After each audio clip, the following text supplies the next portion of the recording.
One of the biggest things you hear about in golf right now is the pressure shift and how we've got to get our pressure moving right to left.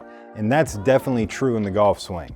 But what we're going to look at in this video is how when people try to move their pressure more, how sometimes that causes more problems than it's worth.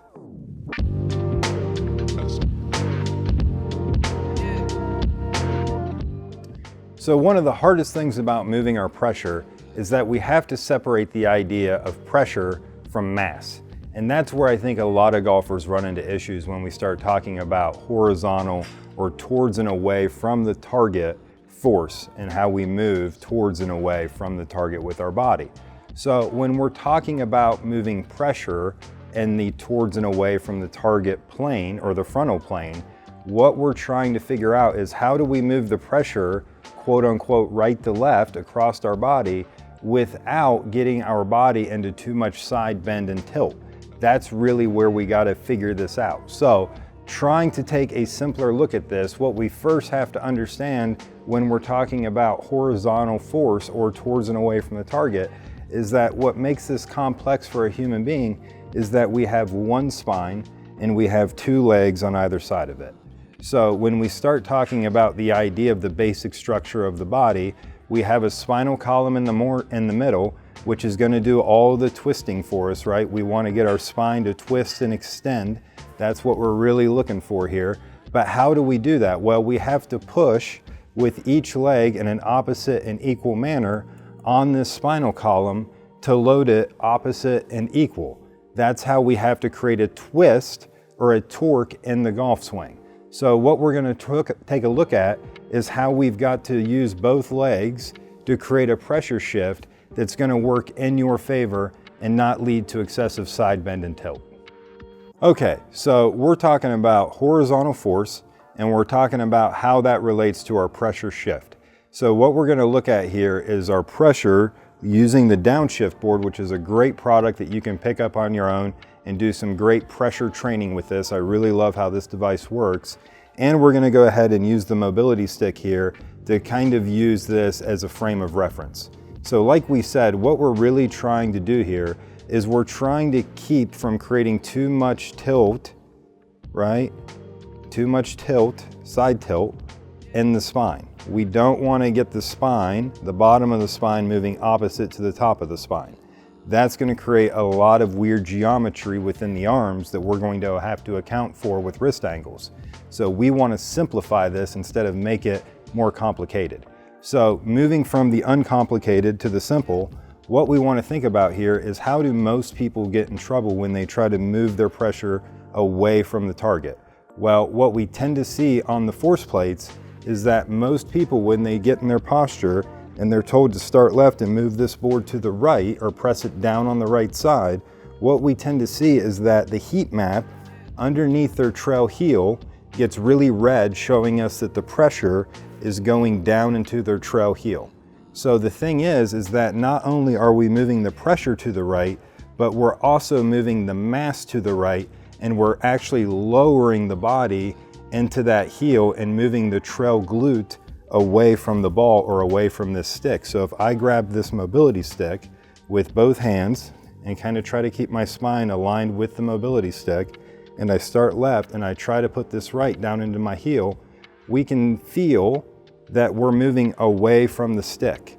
Our right side is just opening like a hinge for a door. And the problem with this is that we're not going to be able to get out of there, and we're probably going to wind up with our arms getting more stuck behind our body and our pressure trapped on our right side. We're not able to get the board down left soon enough. For most people, when they're getting back into their right heel and sitting down to get the board to go down, what happens is they don't get the board to go back down on the left side until much later in the golf swing. So we got to get the timing, not only the board going down, but getting that in the correct timing or the correct sequence.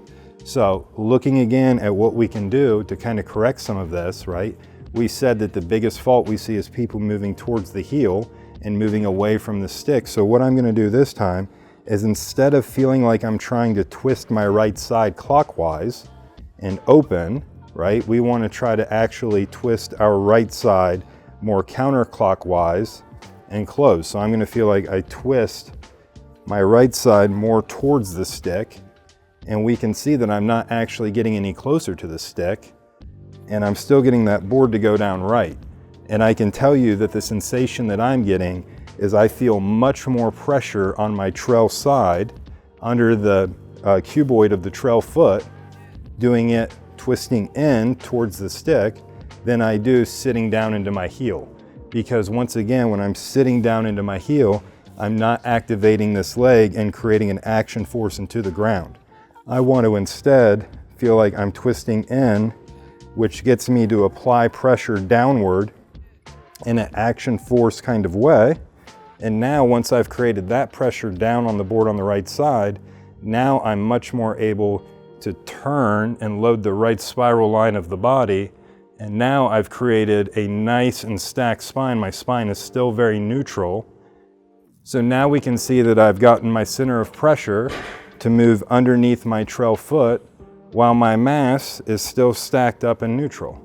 So I haven't moved my mass on top of my pressure to get the pressure here.